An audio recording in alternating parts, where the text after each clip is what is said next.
For over a century, one family had run the city of Florence. They had carved their name into the heart of the Florentine Renaissance. The Medici. But at the height of their success, they had been toppled by a sudden revolution. Now, two cousins, raised as brothers, struggled to resurrect the supremacy of their family and regain control of Florence. Giovanni and Giulio de' Medici would aim for the ultimate power, the papacy. They would press into their service the greatest artist of all time. Michelangelo Buonarroti would redefine all fields of artistic achievement. But he would watch in fear as the Medici split the church in two and drove Florence, Rome, and Europe to the brink of collapse.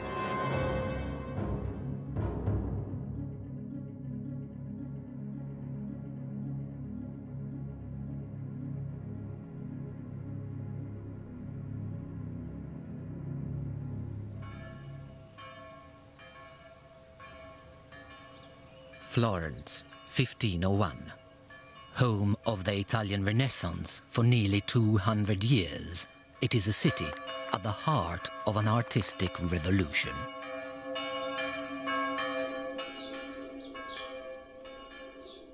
And now, in a workshop behind the cathedral, an extraordinary work of art was beginning to take form.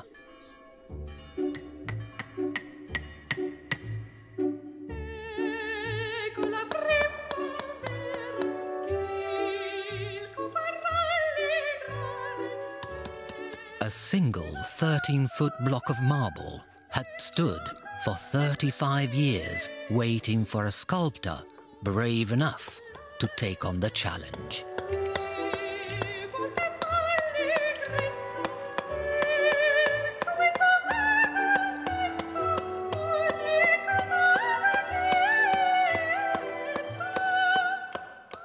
That sculptor's name was Michelangelo Buonarroti. Michelangelo lived for his work. He was, I think, by any standards, a workaholic. He rarely ate. He didn't sleep very much. He would often set away in the dead of night with his hammer ringing away. He didn't take his boots off, apparently, for months at a time, so that when he did take them off, the skin came along with the boots.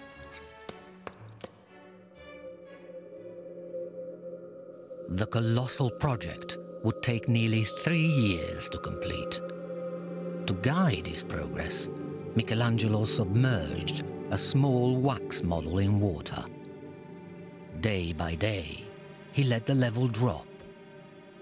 And what Michelangelo saw emerging from the water, he chiseled carefully from his marble block.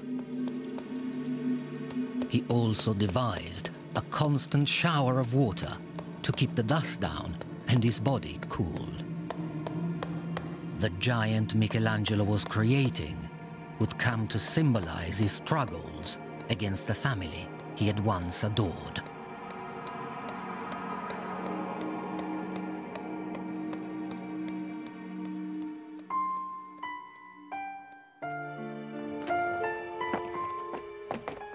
"15 years earlier, the sculptor had been adopted into the greatest family in Florence.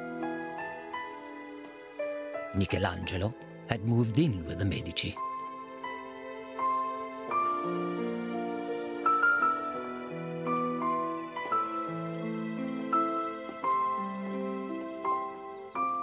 The young artist was exposed to a world of artistic achievement.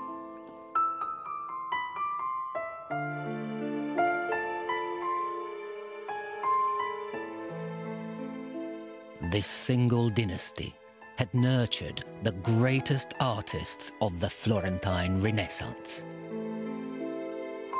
But every work of art produced in their name served a greater purpose: the promotion of the Medici brand.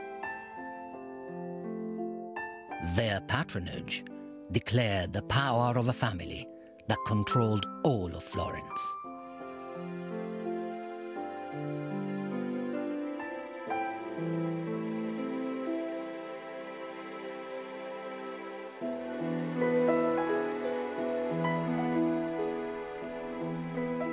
Michelangelo was raised alongside the heirs to the Medici dynasty.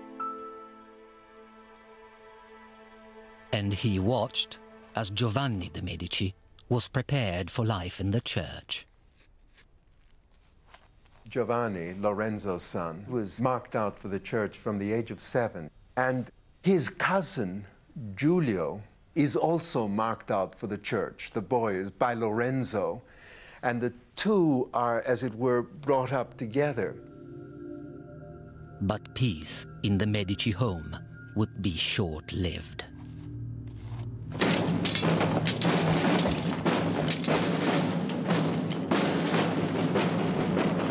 A bloody civil war exploded in the streets of Florence, sparked by resentment of Medici wealth and power. Michelangelo remained in Florence while all traces of Medici insignia were wiped from the streets.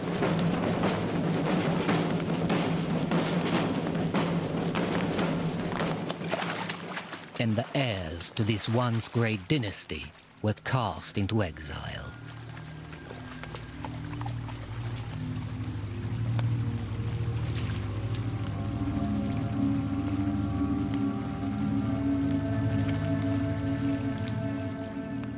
Giulio de' Medici had been ordained a priest and a prior. One step ahead, his cousin Giovanni was already a cardinal. But their clerical connections meant little without the power base of Florence. Florence is extremely important. The Medici, as church dignitaries, are really only that without Florence. With Florence, they're much more. They carry much more clout.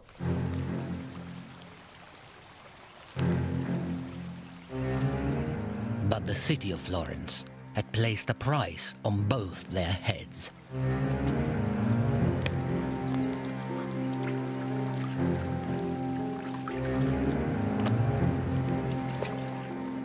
The cousins were forced to roam through Italy, seeking the support of friends who could lead them on the path back to power.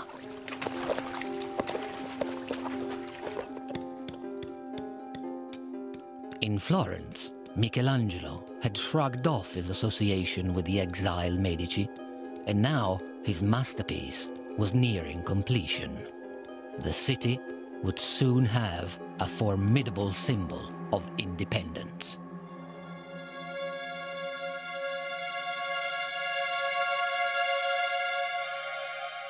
On the 25th of January, 1504, Michelangelo felt ready to expose his work to the scrutiny of the outside world.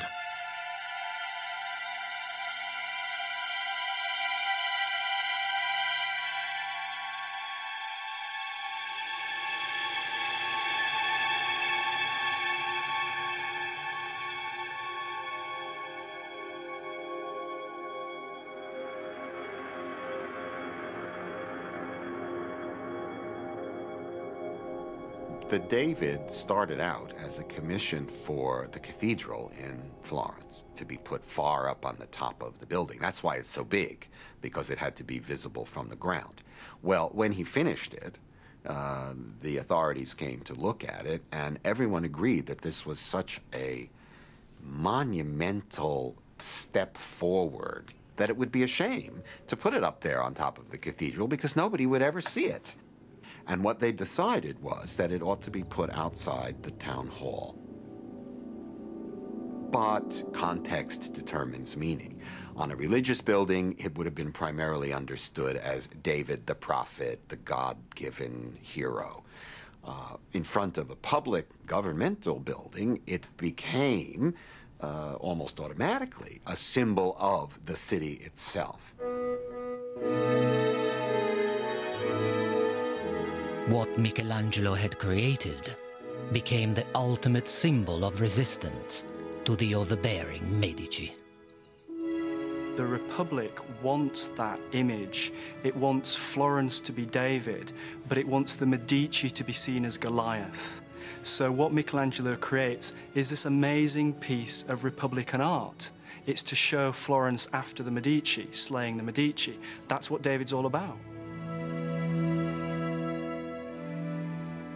Even Michelangelo himself believed that Medici ambition threatened the future of the city of Florence.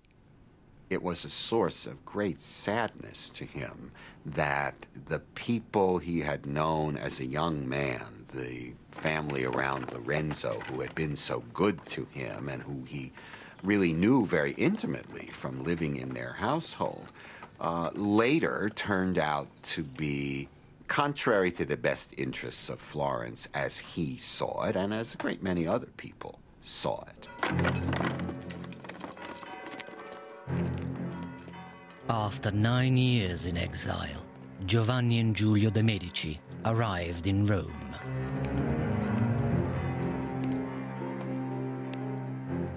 They took their case to the highest level of the church.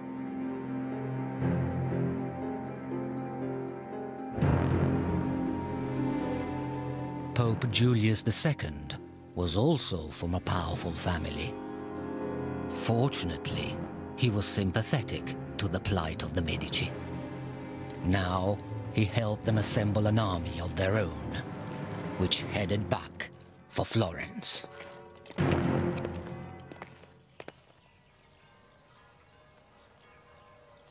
In the absence of the Medici, the city had embraced a new spirit of independence.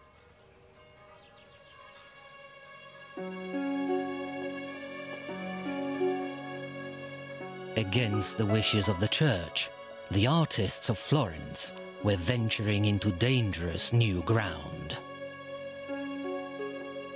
They had begun to procure corpses from the city's hospitals for private research.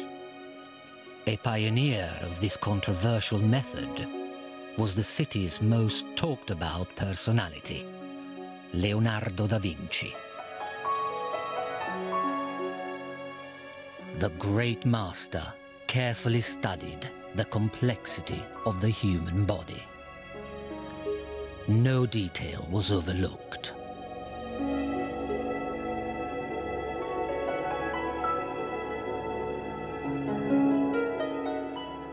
Leonardo was famed throughout Europe as the greatest artist of his time. But he knew there was another contender for his title, Michelangelo. And with the city under threat of invasion, the rival artists were brought face to face for an exercise in civic pride.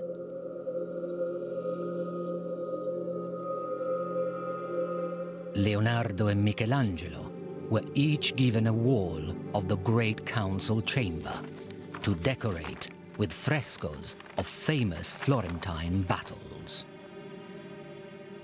It was a contest between two utterly contrasting characters. Leonardo is the urbane, sophisticated, slightly dandyish figure, turns his hand to a bit of everything. Michelangelo, on the other hand, is this untutored genius, very difficult, very fragile, very bad-tempered. And the clash is very, very interesting, two very, very different styles. Leonardo conceived of the Battle of Anghiari as a visceral and heroic action scene.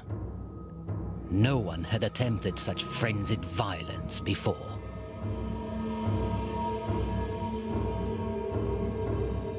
By contrast, Michelangelo's Battle of Cascina expressed panic on a very human scale.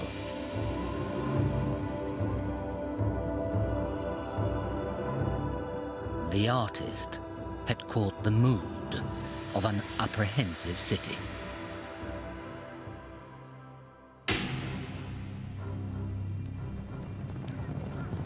By 1512, Thousands of heavily armed soldiers were inside the borders of Tuscany and closing in on Florence. They were shadowed by the Medici cousins, determined to reclaim their city.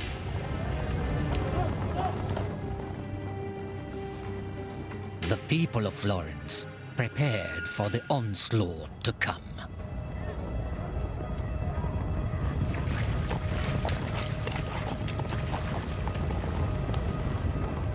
But they knew they were hopelessly outnumbered. The leaders of the city called on their chief advisor, a political genius who had guided the Republic since the expulsion of the Medici. His name was Niccolò Machiavelli. Machiavelli was a single-minded patriot determined to defend the city from Medici dictatorship. Now he set to work. Mobilizing thousands of men from towns and villages all across Tuscany, Machiavelli assembled and equipped a national army.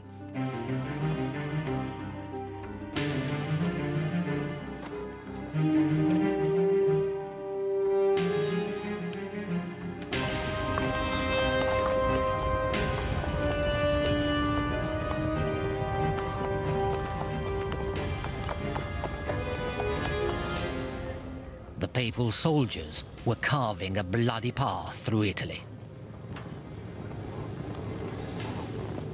Soon, they reached Prato, a fortified town just outside Florence.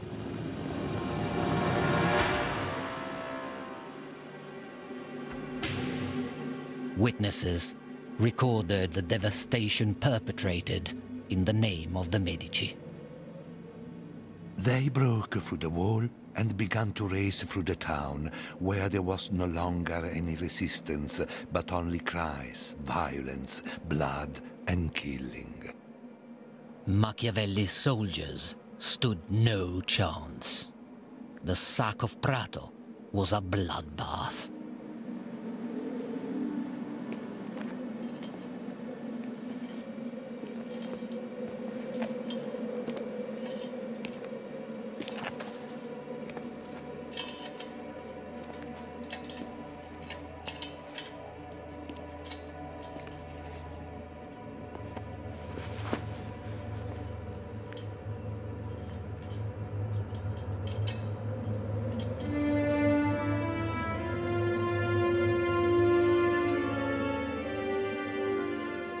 Giovanni sent a progress report to his master, the Pope.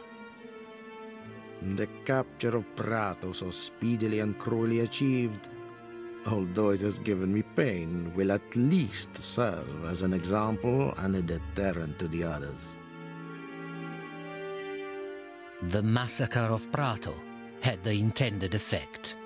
Just a few miles away in Florence, the leaders of the Republic surrendered.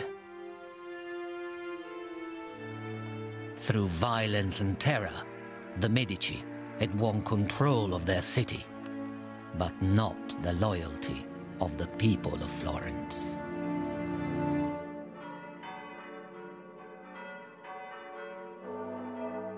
Before long, Giovanni received dramatic news. His mentor and master, Pope Julius II, was dead.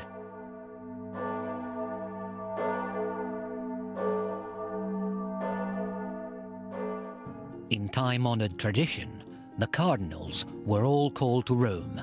It was their job to elect a new pope. Cardinals would meet in the latrines to plot about who was going to be elected. And I think there is a lot of that on one hand, favors to be exchanged under the table, plotting, networking, but there is also a higher level, a more international level. The Medici were definitely more welcomed as potentially new popes because of their already established international profile. After a whole week of deliberation, the cardinals were still undecided, but the reduction of the daily meal to a single unappetizing dish finally focused their thoughts. And the most senior cardinal, Giovanni, would cast a deciding vote. And it was his privilege to announce the winner. From now on, Cardinal Giovanni de' Medici would be known as Papa Leone X, Pope Leo X.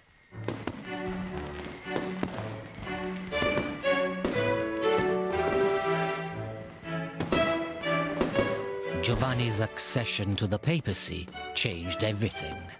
The city of Florence now welcomed back its former enemy with open arms.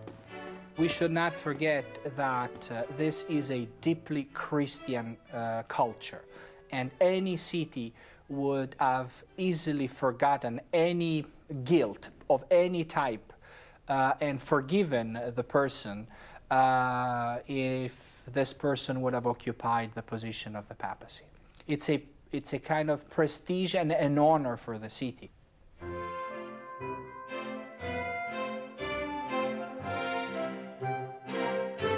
For the first time in history, the leader of the Catholic Church had been born in Florence. The Pope soon capitalized on his new status to strengthen the position of the Medici family. When the Cardinal Giovanni de' Medici becomes Pope, within a month, his cousin Giulio is made Archbishop of Florence, and in the autumn, he also becomes a cardinal.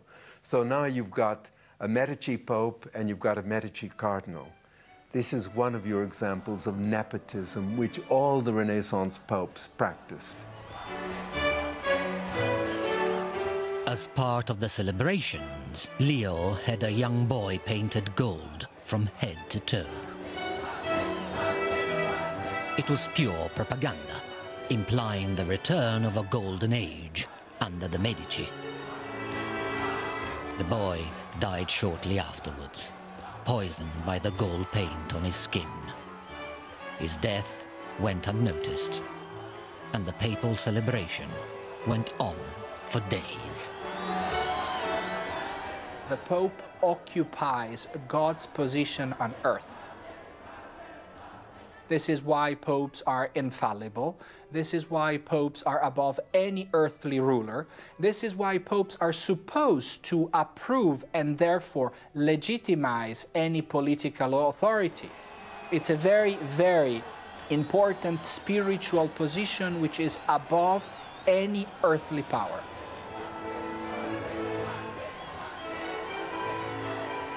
Giovanni was a fun lover. He loved drinking, he loved hunting. The moment he was made Pope, he wrote a letter to one of his brothers saying, "God has given the papacy to us, let us enjoy it."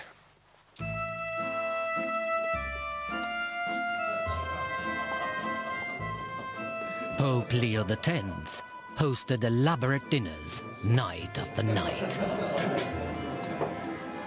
One ambassador sent a breathless letter home. The meal was exquisite. There was an endless succession of dishes, for we had 65 courses.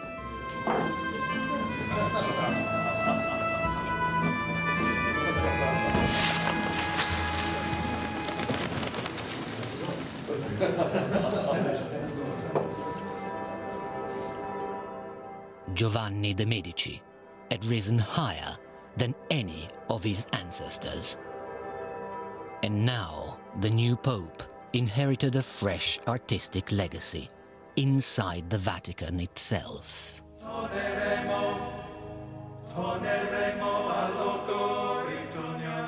For 4 years, Michelangelo had toiled on a major commission in Rome. The late Pope Julius II had commanded him to paint the ceiling of the papal chapel inside the Vatican. But the ceiling of the Sistine Chapel was 1,000 meters square. Michelangelo was convinced he was doomed to fail. He was forced into painting the Sistine Chapel, he thought, as a kind of conspiracy against him by enemies who didn't want to see him succeed in sculpture. And so it's a great irony that the man that I think we consider the greatest artist of all time, the greatest painter of all time, never actually thought of himself as a painter. Michelangelo resented every minute he spent on the Cappella Sistina. This difficult position shoves my stomach up to hang beneath my chin. My loins have gone up into my belly, and I cannot see where to put my feet. And with its non-stop dripping from above, my brush makes my face a richly decorated floor. He knew he was a genius. He didn't suffer fools gladly, and the word that was most often used to describe him was terribilità, which is terribleness, in the literal sense of striking terror into other people. Working in secret, a small group of long-suffering assistants helped Michelangelo with the most demanding work. With fresco, you have anywhere from 12 to 24 hours to create your masterpiece. The word fresco means fresh, and it refers to the plaster you're painting on fresh, i.e. wet plaster. And plaster, especially on a hot day in Italy, dries fairly quickly. So it really is a race against the clock. Fresco was regarded as the most difficult method of painting. It was said that many painters could master painting in oil, but only the very best could succeed at fresco. After a number of years on the scaffold, he was a true master, a real virtuoso. He was able to paint enormous scenes in a single day.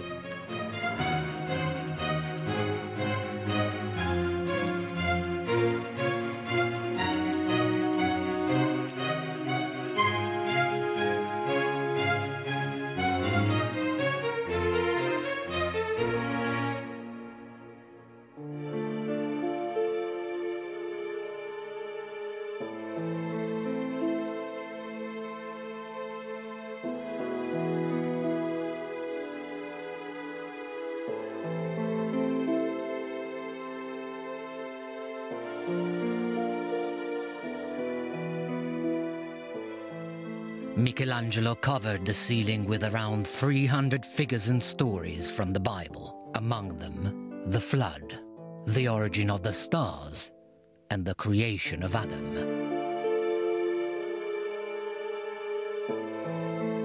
Michelangelo's monumental figures were based on fragments of classical sculptures and inspired by the perfection and beauty of the ancient world. Out of reluctance and frustration, Michelangelo had crafted brilliance, arguably the greatest work of art of the Renaissance. But could it shelter him from the wrath of the family he had deserted?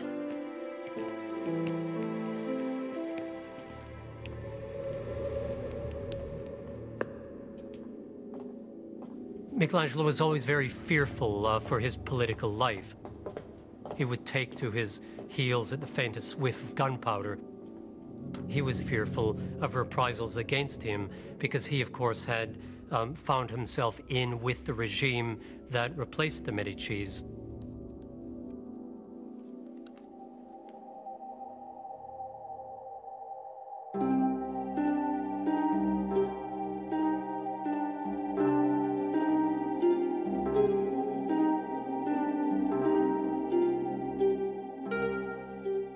But the Medici saw power in Michelangelo's work, and they were not in the business of squandering talent. Now, they made him an offer he dared not refuse.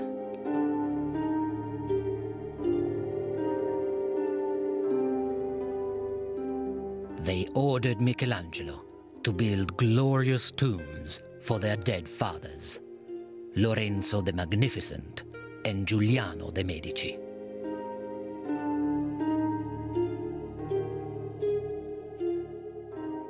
It was the most ambitious work in marble Michelangelo had undertaken since the David. But this time, it was a sculpture honoring the Medici. I think it would have been very difficult for him to refuse a commission like the Medici tombs. Number one, he loved the family and he would have liked to help memorialize them in general. Number two, these were friends of his, that is, the patrons were friends of his. And number three, the man is the Pope. And it's not so easy to say no to the Pope.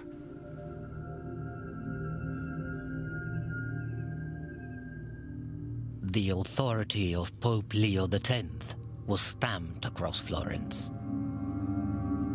Everyone knew that their future lay in his hands.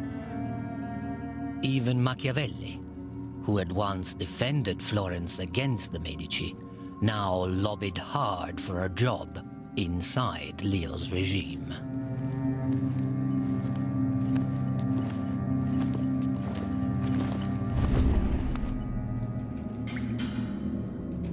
Unfortunately for Machiavelli, he was promptly thrown into prison as an anti-government conspirator and tortured in the worst way that the Florentine tortures could inflict upon him.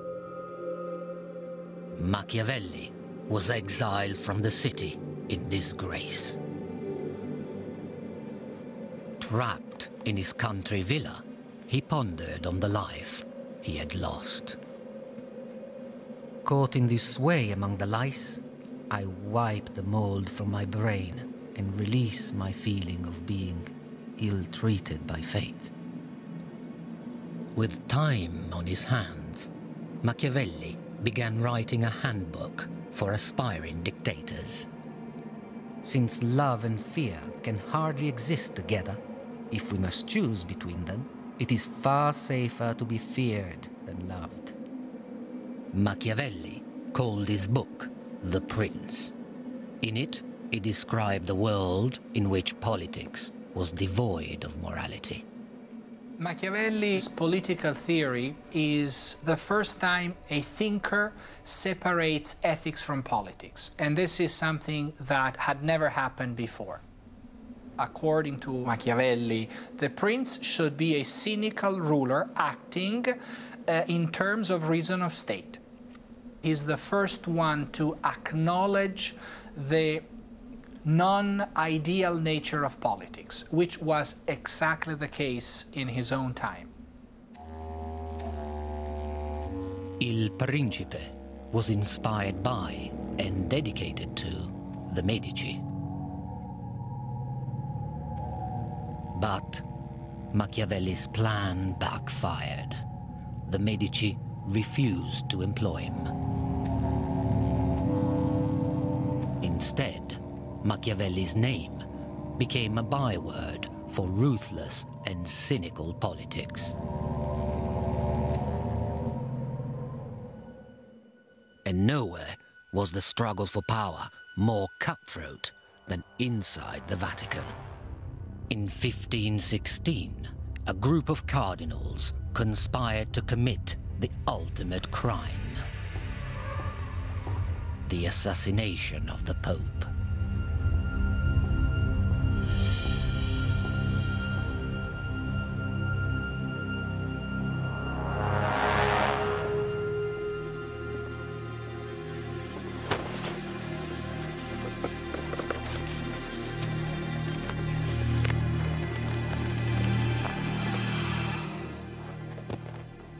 But Leo had been warned of the conspiracy to kill him, and he would have the conspirators killed instead.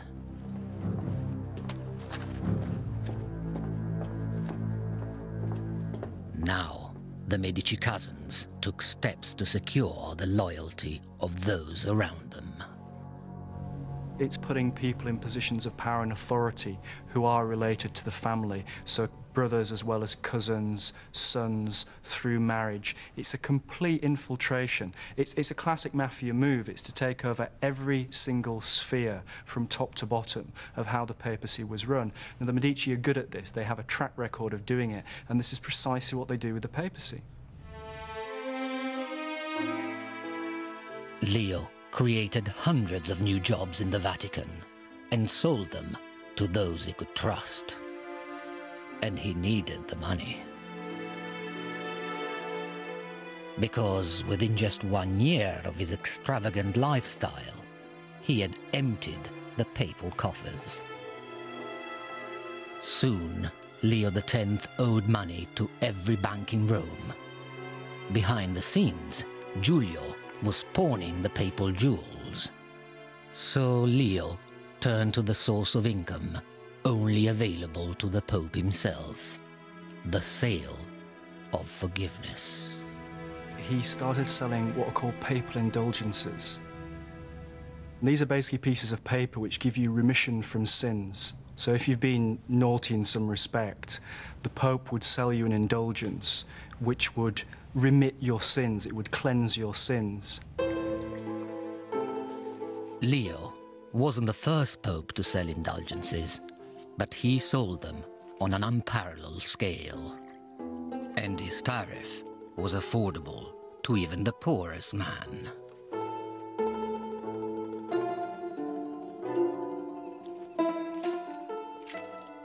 Across Europe, Leo found a ready market, because an indulgence could mean freedom from an eternity in hell.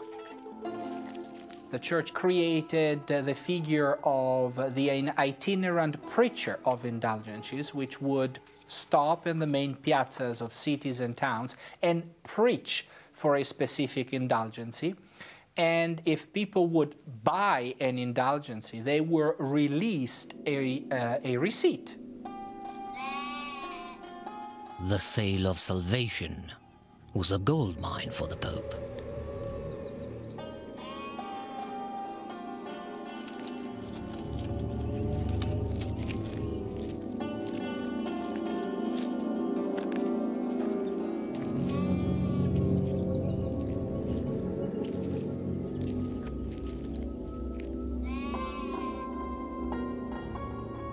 An indulgence could even be bought on behalf of the dead, so that their soul might be sped on its journey to heaven. Profits from the sale of absolution were lifting Pope Leo out of debt.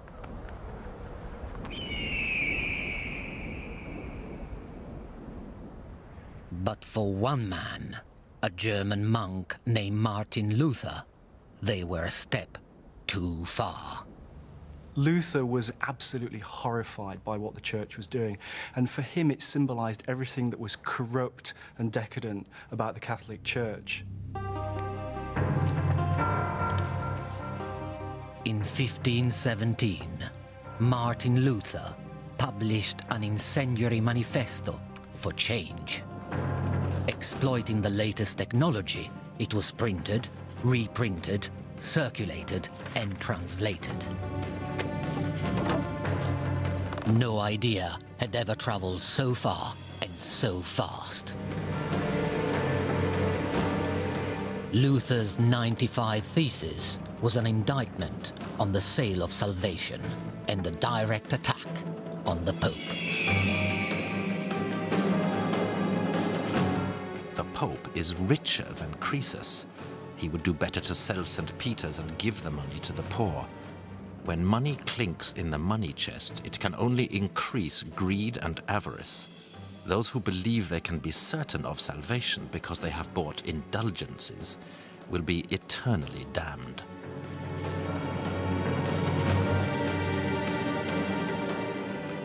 No one had ever dared use such outspoken language against the might of the Catholic Church. It was the start of a revolution. Luther was trying to reform the church, not destroy it. But in the process, things snowballed and went completely out of control. Before long, Luther's manifesto made its way back to Leo. But the complaints of a petulant monk mattered little to Pope Leo X.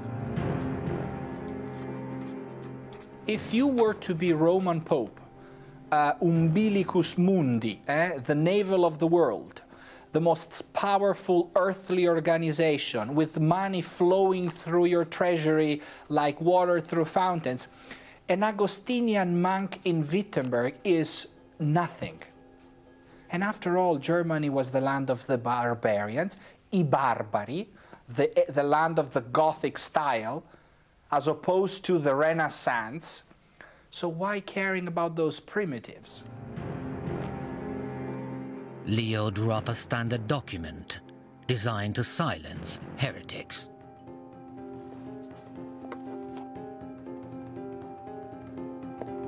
The bull of excommunication condemned Luther to hell.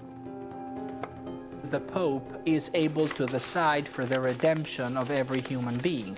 So being excommunicated by a Pope implies being denied access to heaven. And if you are a Christian, I think you care a lot about that. But Luther would not accept his punishment, and his refusal to repent triggered a battle for the soul of Europe. The Protestant Reformation was a revolution. It's one of the most important things that happens in the Renaissance, and it split the church in two. And we still live with that division between Catholic and Protestant. It's right with us today, and it starts back in that period between Luther and Leo.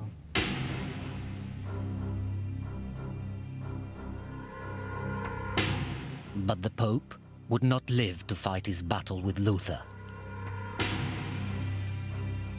In 1521, Leo X suddenly died. The high-rolling Medici Pontiff had been killed by a simple winter chill.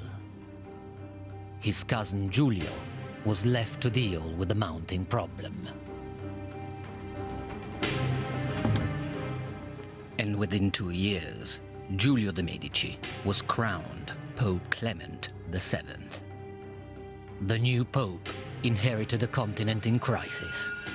The fallout from Luther's Reformation now brought furious armies to the gates of Rome itself. Rome was the city of pilgrims, was the city where St. Peter was buried, was the seat of the Pope. No one would have ever imagined in Western Christianity that anyone would have dared to consider pillaging and destroying Rome. It was simply città sacra, a sacred city, and you don't sack a sacred city. But to the men surrounding Rome, there was nothing that remained sacred about the Catholic Church.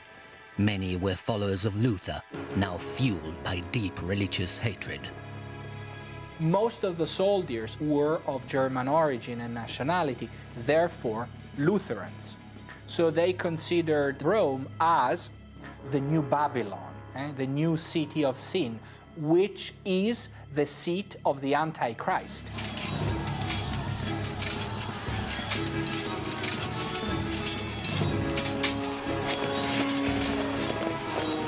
In fear of his life, Clement fled to the safety of the Castel Sant'Angelo.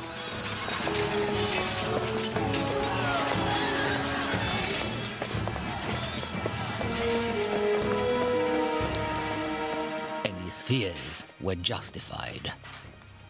For the next day, Rome was torn apart without mercy. They break in and they ravage the city. They rape, they hold people to ransom, they destroy buildings, they violate sacred buildings, and they keep Clement VII caged into his Castel Sant'Angelo.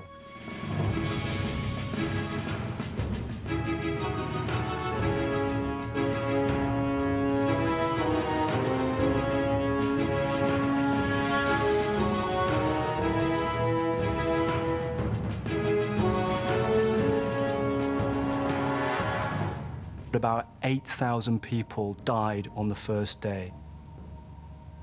This was just massacre on an absolutely grand scale. Everything was destroyed. Doors were ripped off their hinges, shops were looted, women were raped, people were casually mutilated and tortured. It was absolutely horrific. The sack of Rome is probably one of the blackest moments that takes place in the Renaissance.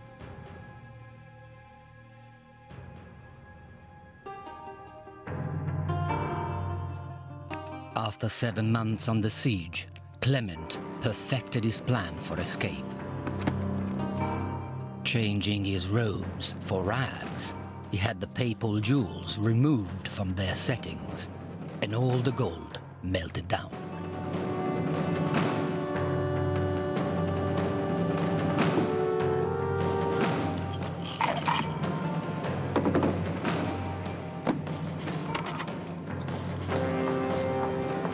With his treasures sewn into his clothes, Clement bribed his way out of Rome and headed for the safety of Florence.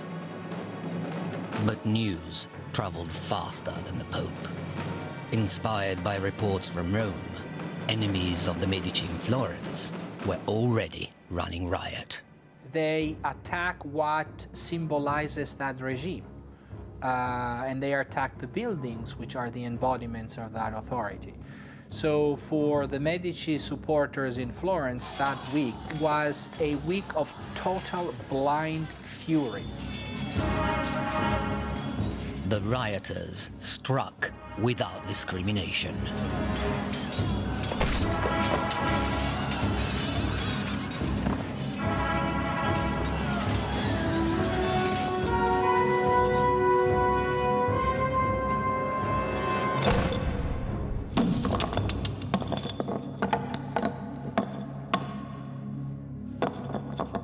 It was a bench hurled from City Hall that did the damage to Michelangelo's David, the city's greatest symbol, all in defiance of the Medici.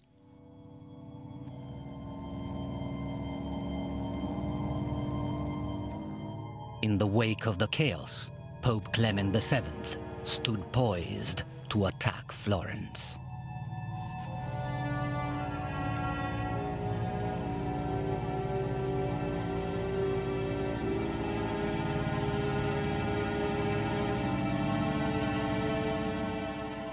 Trapped inside the church of San Lorenzo, Michelangelo cowered beneath the tombs he had built for the Medici cousins. I hid in a tiny cell, entombed like the dead Medici above, though hiding from a live one. But the beleaguered city held one trump card.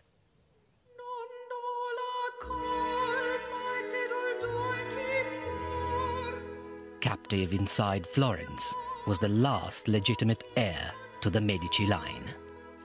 Clement VII's niece was 11 years old. Her name was Catherine de' Medici.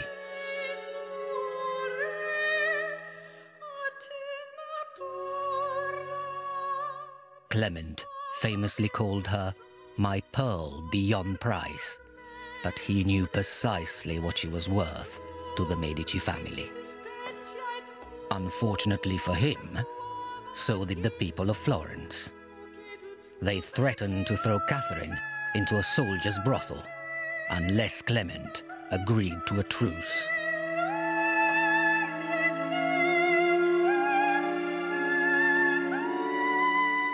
And Clement called off his troops, for he had plans for Catherine de' Medici.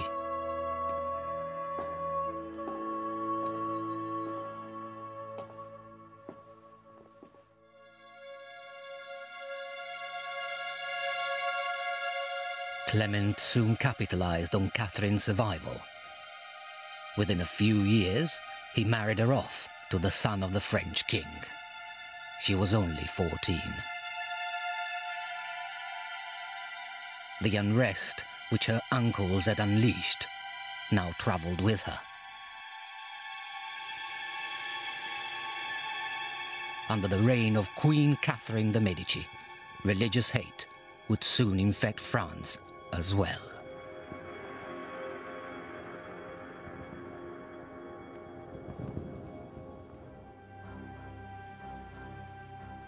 Back in Rome, Clement VII was now living on borrowed time. Desperate to make one last grand gesture, he summoned the man he'd grown up with, Michelangelo. A massive fresco inside the Vatican would mark the completion of Michelangelo's work for the Medici Popes. But it would also reflect his mood towards his patrons. Over the altar of the Sistine Chapel, Michelangelo chose to portray the Last Judgment.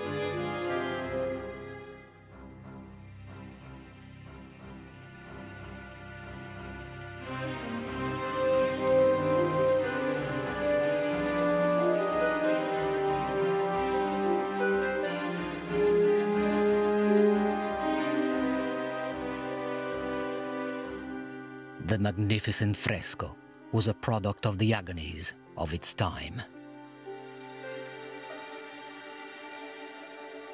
This is one of the most tragic periods for the history of Europe. So art could not be anymore a mere representation of natural beauty as it had been in the Renaissance because of the dramatic events which were typical of that time period. The Last Judgment commissioned to Michelangelo probably expresses a lot of this feeling of oppression and anxiety which was typical of the time. Those are not happy people. You see whose bodies are twisted and suffering, and you cannot paint people who are happy and serene and smiling with beautiful landscapes in the background. It's like the transition from Impressionism to Expressionism. Impressionism is serenity, flowers, beauty, bucolic nature. Expressionism is dramatic. Expressionism is unbearably violent as an art.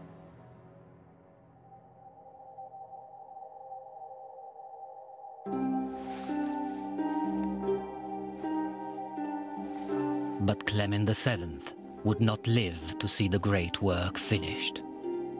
In 1534, exhausted by the turmoil of his reign, Giulio de' Medici died. It was the end of an era.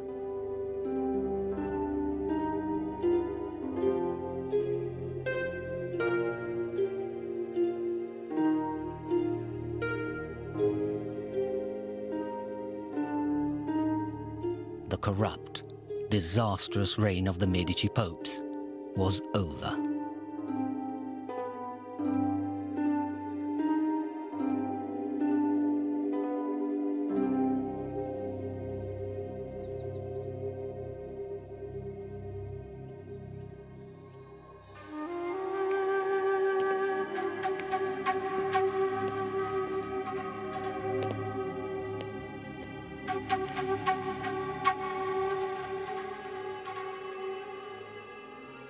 But a single act of redemption would herald a magnificent new era for the Medici dynasty.